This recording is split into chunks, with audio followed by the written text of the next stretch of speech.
പാക് അധീന കശ്മീരിൽ വമ്പൻ കലാപം നടക്കുകയാണ്. നമുക്ക് എല്ലാവർക്കും അറിയാം. അവിടെ ഇപ്പം മരണം 12ആയി.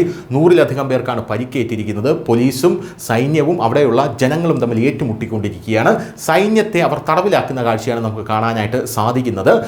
വലിയ രീതിയിലുള്ള പ്രതിഷേധങ്ങൾ പാക് അധീന കശ്മീരിൽ ആളിക്കത്തുമ്പോൾ ഒരു കലാപമായി 70 വർഷങ്ങൾക്ക് ശേഷം പാക് അധീന കശ്മീരിൽ ആളിക്കത്തുമ്പോൾ പാകിസ്ഥാൻ്റെ മറ്റ് പ്രവിശ്യകളും വലിയ രീതിയിൽ കലാപകലുഷിതമാകുന്നു എന്നുള്ള റിപ്പോർട്ടുകൾ പുറത്തു വരുന്നു. അതായത് ഒരു സ്ഥലത്ത് പാകിസ്ഥാനിൽ കലാപം പൊട്ടിപ്പുറപ്പെട്ടാൽ അത് മറ്റ് സ്ഥലങ്ങളിലേക്കെല്ലാം വ്യാപിക്കാൻ അധിക സമയം വേണ്ട.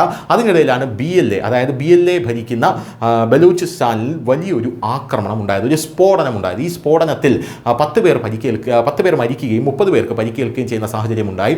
അതിനുശേഷം ബലൂചിസ്ഥാൻ ലിബറേഷൻ ആർമി അവിടെയുള്ള സൈനിക ക്യാമ്പുകൾ ആക്രമിക്കുന്നത് നമ്മൾ കണ്ടു. ഇപ്പോഴിതാ വ്യാഴാഴ്ച പാകിസ്ഥാനിലെ പെഷാവാറിലാണ് ഒരു സ്ഫോടനം ഉണ്ടായിരിക്കുന്നത്. കുറഞ്ഞത് ഇതിൽ 9 പേർ മരിച്ചിട്ടുണ്ട് എന്ന റിപ്പോർട്ടുകളാണ് പുറത്തു വരുന്നത്.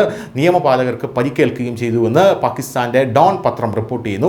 Peshawar capital city police officer Mian സയ്യിദിന്റെ ഓഫീസാണ് സംഭവം സ്ഥിരീകരിച്ചിരിക്കുന്നത്. പോലീസ് ഉദ്യോഗസ്ഥരെ ലക്ഷ്യമിട്ടാണ് ഈ ആക്രമണം എന്നും ഇയാൾ ഇപ്പോൾ കൂട്ടിച്ചേർത്തിട്ടുണ്ട്.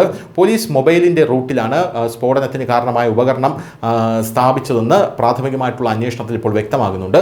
Peshawar capital city police officer Mian സയ്യിദാണ് ഇത് പറഞ്ഞത്. പരിക്കേറ്റയാളുടെ നില ഗുരുതരമാണെന്നും തുടർന്ന് രക്ഷാപ്രവർത്തകർ അദ്ദേഹത്തെ അടുത്തുള്ള ഒരു മെഡിക്കൽ സ്ഥാപനത്തിലേക്ക് മാറ്റിയതായും CCPO ഇപ്പോൾ പറയുന്നുണ്ട്. സ്ഫോടനത്തിന് ശേഷം പ്രദേശം സുരക്ഷാ ഉദ്യോഗസ്ഥർ വളഞ്ഞിരിക്കുകയാണെന്നും അന്വേഷണം ആരംഭിച്ചതായും റിപ്പോർട്ടിൽ ഇപ്പോൾ പറയുന്നുണ്ട്.